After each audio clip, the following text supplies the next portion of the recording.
Welcome, ladies and gentlemen. I am Dead on Dave, and we are smack dab in the middle of November now, and everything is coming at us so quickly. The holidays, Christmas specials, all of that good stuff. We have Thanksgiving just a week away.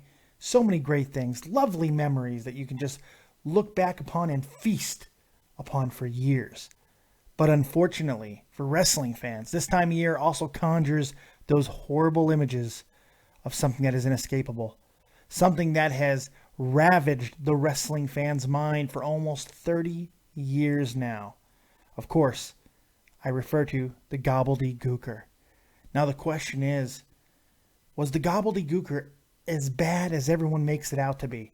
Or was it simply never given a chance? You would think with it being portrayed by a brother of one of the greatest wrestlers in the history of the industry, and also a member of quite a legendary family, that it was given the proper chance. Yet, through bad fan reaction and, let's face it, a bad introduction, the Gobbledy Gooker had no shot at long-term survival. But did it deserve one? Or, as turkeys commonly do fall prey to on Thanksgiving, was its death just? We're going to find out as today we finally put this crime against wrestling on trial. Ladies and gentlemen, please join me now for the trial of the Gobbledy Gooker on this episode of Crimes Against Wrestling. Real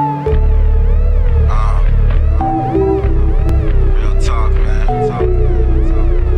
Yeah. It's pressure. So much pressure. Sometimes I'm like, I get it. Why would I pass up on the weed? Problems in your life, they don't want you to succeed. Try to go to God, baby, he ain't feeling me. All this pain in my heart, I have a nigga on his knees. Lyrically, I am the flyest. How I'm supposed to act when they calling me your highness? All rise for the Honorable Judge Dead on Dave presiding. Please be seated. Please be seated. Ladies and gentlemen, welcome to another episode of Crimes Against Wrestling. I am your judge, Dead on Dave, and we are going to be talking today about one of the worst crimes of the holiday season. Of course, I'm talking about that Gobbledy Gooker. Now, some can argue that the greatest crime is nobody ever pronounces his name right. Every time you hear the name, it's always the Gobbledy Gooker. That's not his name. It's the Gobbledy Gooker. Something else you might not know about this foul is that underneath that mask, both times that it had prominent use on WWE television, it was Hector Guerrero portraying him. That's right. Brother of Viva la Raza, Eddie Guerrero, and of course member of the legendary Guerrero family. None of that seemed to matter though, as 1990 was abuzz with this egg that the WWE was bringing around to all of its shows. It was so much publicity, it couldn't fail. It was this big moment. Something great was going to come from this egg. What's in the egg? Everybody was talking about it. I remember I was just a little kid and I was like, what's in the egg? Somebody tell me. But I, like all of you, would be grossly disappointed. In fact, it's one of the moments that made me a more jaded wrestling fan from that day, because if this could emerge from something that seemed so hopeful, what hope did the rest of the wrestling world actually have? The Gobbledy Gooker danced around with Mean Gene Okerlund, tried to flip into the ring, and fell on his butt. It was a difficult time for all. And then, without notice, mainly because of bad reaction, the Gobbledy Gooker would disappear. We wouldn't see him for, at least another decade, it felt like, when he would once again show up at a battle royal, being eliminated, I believe, like second. The Gobbledy Gooker has never really been given a chance, but to be fair, he never really earned one. It's one of those memories that lingers and hurts you like a stick that you swallowed on a dare. Yes, I've done that.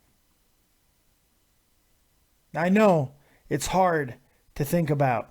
It's hard to go back to that moment and really put yourself there. But I want you to for a moment, ladies and gentlemen of the jury.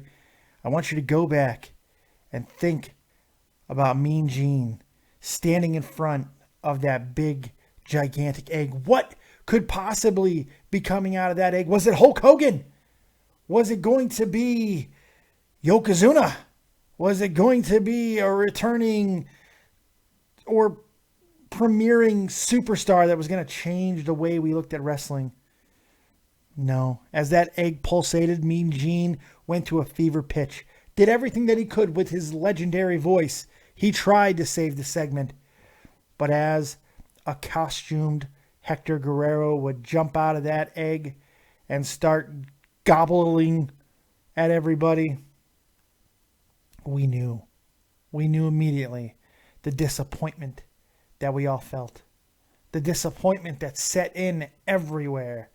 Apparently, the weeks leading up, Hector Guerrero won the job because he was a different type of wrestler.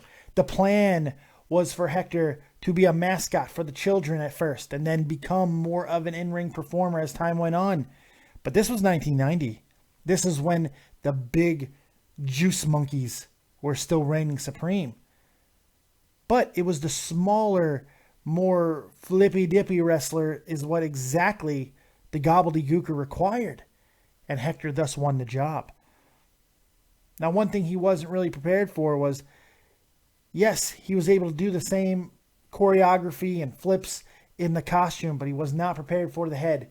When they put that head on and made it impossible for him to see, it didn't take him very long to fall in front of everybody. And that failure was so apropos. That failure was kind of perfect, poetic in many ways, because that's exactly how we all felt watching. We all felt like we were knocked right on our butt, right with that stupid bird. But it didn't end. No, Mean Gene and that bird would dance in that ring what it felt like an hour. It was a long time. It didn't stop. Sometimes when I close my eyes at night, I still see the Gobbledy Gooker. It haunts me. In the years following, the Gobbledy Gooker would be a joke, an iconic joke. Edge and Christian recently roasted the Gooker as well. But does it deserve it? Yes, this isn't even a question. This is one of the easiest judgments in the history of my tenure as judge. This is too simple. The Gobbledy Gooker is guilty. He's guilty against crimes against wrestling, crimes against logic, crimes against wrestling fans. But now that we know that the Gobbledy Gooker will be in an oven for the rest of his long life, could it have worked? That's the question we must ask ourselves as wrestling fans. That's the question we must ask ourselves in this court of law. Could it have worked? No. No, it couldn't work. There was no working. There was no making a costume turkey work. But this was the beginning of the 90s. This was the beginning of such legendary themed characters like the Repo Man, the Goon. One day, I promise all of them and many more like Man Mountain Rock and Duke the Dumpster Drozy, they'll all have their day in this court. But today, it was the Gobbledy Gooker's turn. So today, really, there are two things that you could take from this. 3. 1, the Gobbledy Gooker is one of the worst gimmicks of all time. Right up there with Shockmaster infamy. 2, you can now spout to all your friends that Hector Guerrero was the Gobbledy Gooker. And 3, I completely forgot. But that's okay because I'm a judge. Thank you guys very much for joining me right here on Dead on Day Productions. Right here on this hallowed Crimes Against Wrestling courtroom. We hope that you enjoyed this, that it fed you something, that it brought you some closure, which we all know doesn't really exist. But hopefully, the knowledge that the Gobbledy Gooker can no longer hurt you. And that was the third thing. You can pronounce his name correctly. Gobbledy Gooker. Go in peace. This court is adjourned.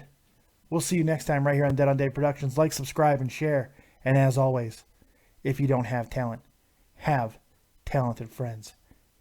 Please leave my courtroom or I'll find you all in contempt, just like the Gobbledy Gooker.